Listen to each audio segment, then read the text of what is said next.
أعوذ بالله من الشيطان الرجيم بسم الله الرحمن الرحيم فلولا إذا بلغت الحلقوم وأنتم حينئذ تنظرون ونحن أقرب إليه منكم ولكن لا تبصرون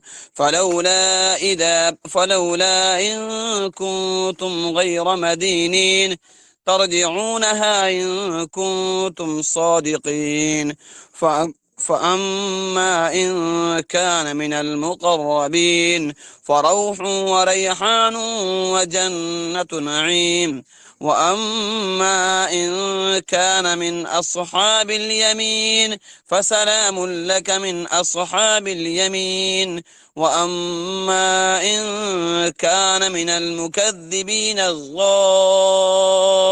الضالين فنزل من حميم وتصلية جحيم إن هذا لهو حق اليقين فسبح باسم ربك العظيم فلولا إذا بلغت الحلقوم سو جس وقت روح حلق تک آ پہنچتی ہے، فلولا لا زائدہ ہے، اذا بلغت جب پہنچ جاتی ہے، الحلقوم حلق تک، سو جس وقت روح حلق تک پہنچتی ہے، وَأَنْتُمْ حِينَئِذٍ تَنْظُرُونَ اور تم اس وقت تکتے رہتے ہو، وَأَنْتُمْ اور تم حِينَئِذٍ اس وقت تنظرون تکتے رہتے ہو، دیکھتے رہتے ہو، وَنَحْنُ أَقْرَبُ إِلَيْهِ مِنْكُمْ اور اس کے نزدیک ہوتے ہیں ہم، وَنَحْنُ أَقْرَبُ اور ہم تم سے بھی زیادہ اس کے نزدیک ہوتے ہیں، وَنَحْنُ أَقْرَبُ اور ہم الیہ منکم اور ہم تم سے بھی زیادہ اس کے نزدیک ہوتے ہیں، وَلَكِنْ لَا تُبْصِرُونَ لیکن تم سمجھتے نہیں ہو، فَلَوْلَا إِن كُنتُمْ غَيْرَ مَدِينِينَ سو اگر تمہارا حساب و کتاب ہونے والا نہیں ہے، فلولا سو اگر نہیں ہے، ان کنتم غیر مدینین یعنی تمہارا حساب و کتاب ہونے والا، ترجعونها ان کنتم صادقین تو تم اس روح کو کیوں نہیں لوٹا لیتے اگر تم سچے ہو، ترجعونها تو کیوں نہیں لوٹا لیتے اس روح کو، ان کنتم صادقین اگر تم سچے ہو، فاما ان کان من المقربین پھر جو شخص مقربین میں سے ہوگا، فروح و ریحان اس کے لیے راحت ہے اور غذائیں ہیں، وجنت نعیم اور آرام کی جنت ہے، واما ان کان من اصحاب الیمین اور جو شخص داہنے والوں میں سے ہوگا، فسلام لک من اصحاب الیمین تو اس سے کہا جائے گا کہ تیرے لیے سلامتی ہے، تو داہنے ہاتھ والوں میں سے ہے، واما ان کان من المکذبین اور جو شخص جھٹلانے والوں، الضالین گمراہوں میں سے ہوگا، فنزل من حمیم سو کھولتے ہوئے پانی سے اس کی مہمان نوازی ہوگی، ضیافت ہوگی، وتصلیۃ جحیم اور دوزخ میں داخل ہوگا، ان ھذا لہو حق الیقین بے شک یہ تحقیق یقینی بات ہے، تحقیقی اور یقینی بات ہے، فسبح بسم ربک العظیم سو اپنے عظیم الشان پروردگار کے نام کی تسبیح بیان کیجیے۔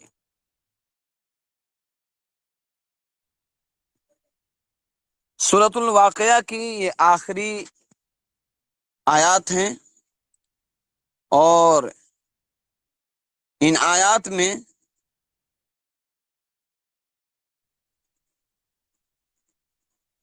موت اور آخرت کا ذکر ہے، چنانچہ اللہ تعالیٰ نے ان آیات میں اولاً انسانوں کی بے بسی اور اس کی کمزوری ظاہر فرمائی ہے جو موت کے وقت ظاہر ہوتی ہے، دوسرے نمبر انسانوں کی انہی 3 جماعتوں کا آداب و ثواب کا ذکر فرمایا ہے جن کا پہلے رکوع میں تذکرہ فرمایا تھا، 3 گروپ جو تھے ان کا جو ذکر تھا انہی کے یہاں پر بھی ذکر ہوگا۔ اسی کو اللہ تعالیٰ کہتے ہیں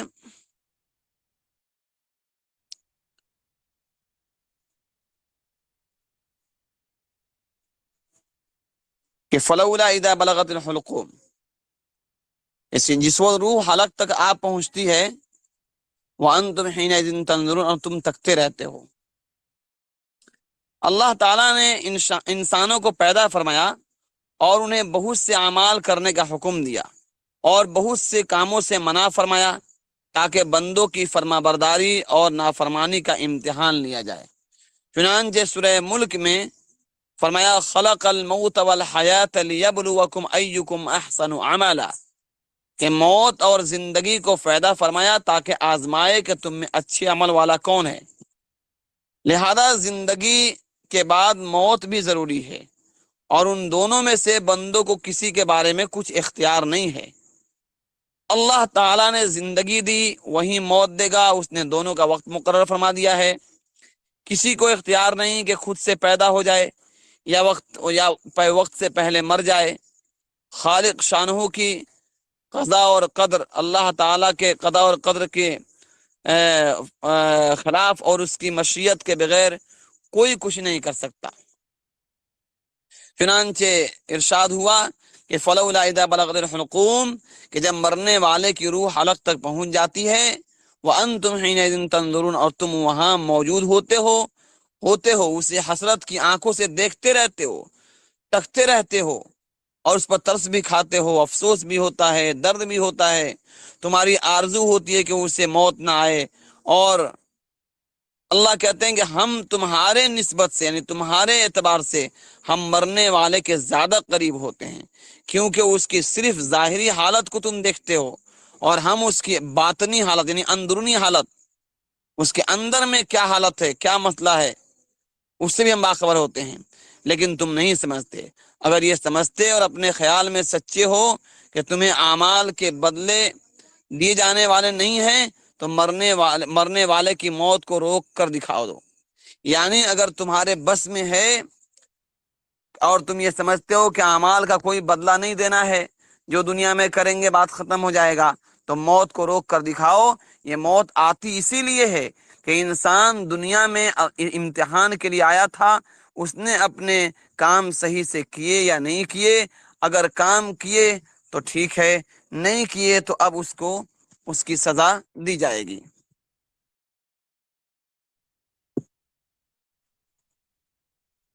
چنانچہ لکھا ہے مفسرین نے کہ اللہ تعالیٰ نے ہر ایک کی موت کا وقت مقرر فرما دیا ہے، وہ اپنے فرشتے بھیجتا ہے جو روح نکالتے ہیں، اور حاضرین جو وہاں پر موجود ہوتے ہیں وہ بے بس ہیں، کچھ نہیں کر سکتے۔ جس طرح یہاں بے بس ہیں، اسی طرح اس وقت بھی بے بس ہوں گے، یعنی اللہ تعالیٰ کے سامنے آخرت میں اسی طرح بے بس ہوں گے۔ جب اللہ تعالیٰ شانہ اعمال کی جزا دینے کے لیے جسموں میں روح ڈالے گا، یہ عاجز بندہ نہ دنیا میں کسی مرنے والے کے روح کو واپس کر سکتے ہیں، نہ قیامت کے دن دوبارہ زندگی کو روک سکتے ہیں۔ یعنی دنیا میں کسی کو مرنے سے نہیں روک سکتے، اور قیامت کے دن کسی کو زندہ ہونے سے نہیں روک سکتے۔ ایسا نہیں ہے کہ وہاں پر کہہ دے کہ ہم نہیں جینے دیں گے اپنے بھائی کو یا فلاں کو، وہ ایسے ہی مرا پڑا رہے گا۔ جو دنیا میں کہتے ہیں کہ بس آئے دنیا میں گئے بات ختم ہو گئی، یہ وہاں مسئلہ نہیں ہوگا، انسان بالکل بے بس ہوگا۔ چنانچہ یہ دوبارہ زندہ ہونا اور پہلی زندگی کے اعمال کا بدلہ دیا جانا اللہ تعالیٰ شانہ کی طرف سے یہ طے شدہ ہے۔ تم قیامت ہونے اور دوبارہ زندہ ہونے والے اعمال کا بدلہ دیے جانے کے منکر ہو، اور اس کا انکار تمہارے پاس کوئی دلیل نہیں ہے۔ اگر تمہیں موت سے بچانے کی قدرت ہوتی تو یہ کہنے کا بھی موقع تھا کہ ہم دوبارہ زندہ نہ ہوں گے اور سزا و جزا کے لیے پیشی نہ ہوگی۔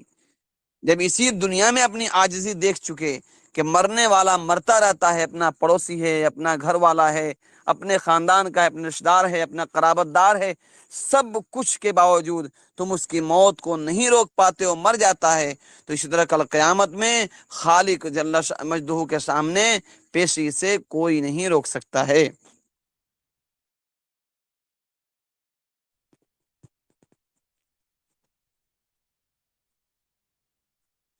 حضرت حکیم الامت اشرف علی تھانوی رحمۃ اللہ علیہ نے اپنی تفسیر بیان القرآن میں اس کی تفسیر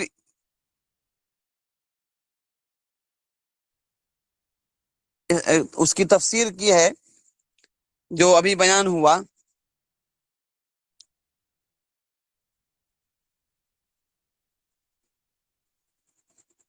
کہ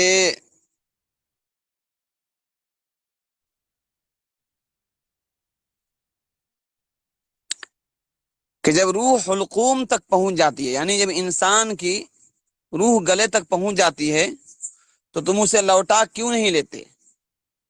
اس معنی کا حاصل یہ کہ اگر تم اللہ تعالی کے پروردہ نہیں ہو، جیسا کہ تمہارے اعمال و اقوال تقاضا کرتے ہیں، تو پھر تمہیں کیا ہے کہ تم روح کو اس کے حلقوم تک پہنچ جانے کے وقت بدن کی طرف کیوں نہیں لوٹا لیتے اور واپس کیوں نہیں کرتے، جیسا کہ تمہاری قدرت سے ہو سکے یا علاج کے ذریعے سے ہو سکے، ڈاکٹر کے بلانے سے ہو سکے۔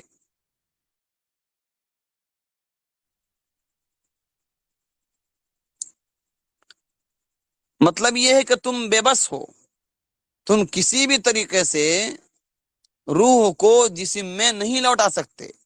تم دیکھتے ہو کہ روح انسان نکلنے والا ہے، اس کی حالت ختم ہو رہی ہے اور تم بے بس ہوتے ہو۔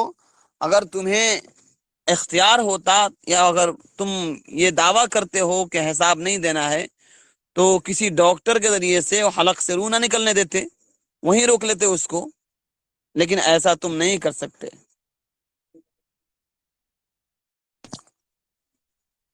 آگے اللہ تعالی مقربین اور صالحین اور نیک لوگوں کا انعام کا ذکر فرماتے ہیں، فَأَمَّا إِن كَانَ مِنَ الْمُقَرَّبِينَ فَرَوْحٌ وَرَيْحَانٌ وَجَنَّةُ نَعِيمٍ۔ یہ قیامت کے دن حاضر ہونے والے بندوں میں جو مقربین ہوں گے، نیک لوگ ہوں گے، وہ بڑے آرام میں ہوں گے۔ فَرَوْحٌ وَرَيْحَانٌ، ان کو رزق ملتا رہے گا اور نعمتوں والی جنت میں ہوں گے۔ وَأَمَّا إِن كَانَ مِنْ أَصْحَابِ الْيَمِينِ، اور جو بندے اصحاب یمین ہوں گے ان سے کہا جائے گا کہ اے اصحاب یمین، تمہارے لیے سلامتی ہو۔ اور مکذبین اور ضالین، جو گمراہ لوگ ہیں اور جھٹلانے والے ہیں، یعنی کفار و مشرکین، ان کے عذاب کا تذکرہ فرماتے ہوئے اللہ فرماتے ہیں، وَأَمَّا إِن كَانَ مِنَ الْمُكَذِّبِينَ الضَّالِّينَ فَنُزُلٌ مِّنْ حَمِيمٍ وَتَصْلِيَةُ جَحِيمٍ، کہ جو شخص جھٹلانے والے گمراہوں میں سے ہوگا یا اصحاب شمال میں سے ہوگا، یعنی ان کے بائیں ہاتھ میں نام اعمال دیا جائے گا، اس کے لیے کیا ہوگا؟ سخت کھولتا ہوا گرم پانی ہوگا، اور دوسری جگہ آیا کہ دہکتی ہوئی آگ میں داخل ہوگا۔ اور اللہ کہتے ہیں بطور استہزاء مذاق اڑاتے ہوئے کہتے ہیں، نزلن، یہ مہمان نوازی ہوگی ان کی۔ ظاہر سی بات ہے کہ مہمان نوازی نہیں ہے تو عذاب ہوگا، لیکن اللہ تعالیٰ ان کو بطور استہزاء کہہ رہے ہیں فنزل من حمیم و تسلیۃ جحیم، کہ ان کی مہمان نوازی کی جائے گی گرم کھولتے ہوئے پانی سے اور دہکتے ہوئے آگ سے۔ ان ھذا لہو حق الیقین، بے شک یہ تحقیقی بات ہے۔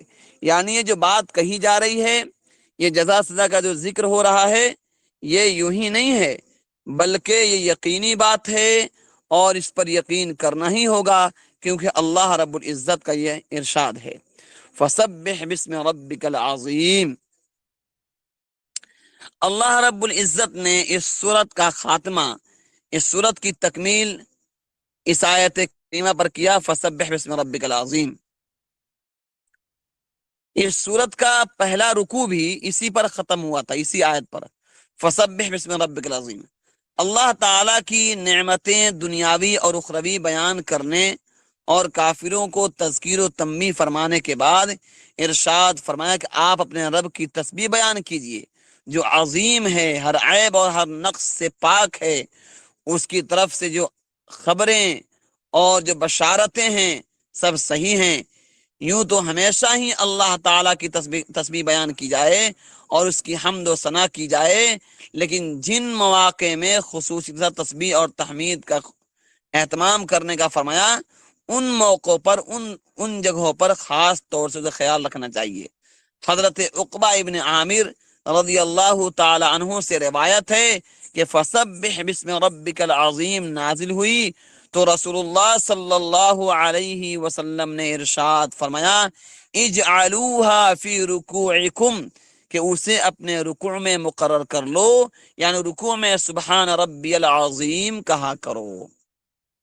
تو جو رکوع میں ہم سبحان ربی العظیم کہتے ہیں، گویا کہ وہ اسی آیت کریمہ سے اخذ کیا گیا ہے، جیسا کہ نبی علیہ السلام نے ارشاد فرمایا۔ پھر جب سبح اسم ربک الاعلی نازل ہوئی تو فرمایا کہ اسے اپنے سجدے میں پڑھنے کے لیے مقرر کر لو، یعنی سبحان ربی الاعلی کہا کرو۔ مشکات شریف میں یہ روایت ہے۔ حضرت عبداللہ ابن مسعود رضی اللہ تعالیٰ عنہ سے روایت ہے کہ رسول اللہ صلی اللہ علیہ وسلم نے ارشاد فرمایا کہ جو شخص رات کو سورہ واقعہ پڑھ لے اسے کبھی بھی فاقہ نہ ہوگا، یعنی تنگ دستی لاحق نہ ہوگی۔ حضرت عبداللہ ابن مسعود رضی اللہ تعالی عنہما اپنی لڑکیوں کو حکم فرماتے تھے، دیتے تھے کہ روزانہ ہر رات کو اس سورت کو پڑھا کریں۔ تو یہ جو ہے سورہ واقعہ کے فوائد میں سے ایک فائدہ یہ ہوا کہ جو شخص سورہ واقعہ کو روزانہ رات کو پڑھ لیا کرے گا، اللہ تعالیٰ اس کو تنگ دستی اور بھوکمری اور فاقہ سے حفاظت فرمائیں گے۔ حضرت عبداللہ ابن مسعود رضی اللہ تعالیٰ عنہ نے خود بھی عمل کیا، اپنی بچیوں کو بھی اس کا حکم دیا۔ ایک حدیث میں آتا ہے کہ حضرت عبداللہ ابن مسعود رضی اللہ عنہ مرض وفات میں تھے، موت کے قریب تھے۔ حضرت عثمان غنی رضی اللہ تعالیٰ عنہ عیادت کے لیے تشریف لائے۔ حضرت عثمان غنی نے پوچھا فما تشتہی، یعنی آپ کیا چاہتے ہیں؟ فرمایا رحمت ربی، یعنی اپنے رب کی رحمت چاہتا ہوں۔ پھر عثمان نے فرمایا آپ کے لیے کسی طبیب یعنی ڈاکٹر کو بلا دوں؟ فرمایا الطبیب امرضنی، الطبیب امرضنی، مجھے طبیب ہی نے بیمار کیا ہے، یعنی طبیب حقیقی اللہ ہی ہے، اسی نے مجھے بیماری دی ہے۔ ڈاکٹر تو حقیقی میں اللہ ہے، جب اسی نے مجھے بیمار کیا ہے تو اب دنیا کے طبیب کی مجھے کوئی ضرورت نہیں ہے۔ پھر حضرت عثمان غنی نے کہا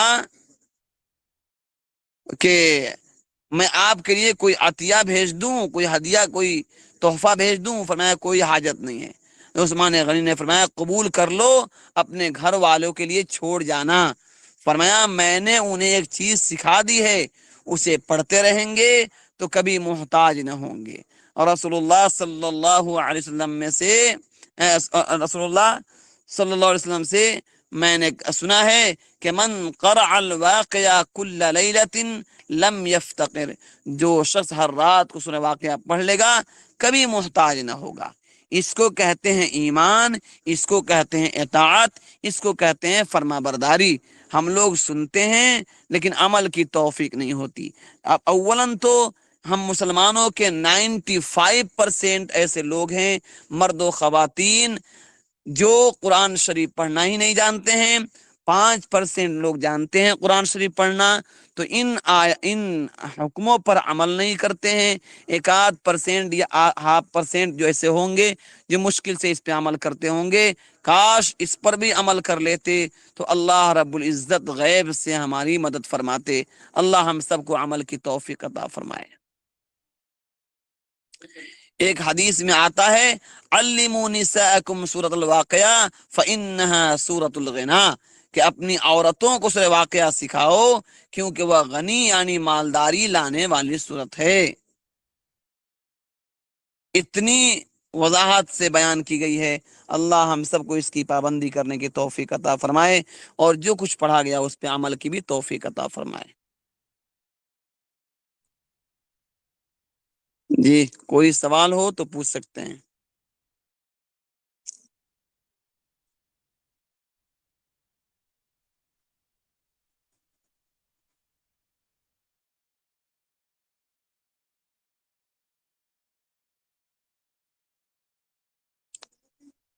ٹھیک ہے پھر رکھ دیں؟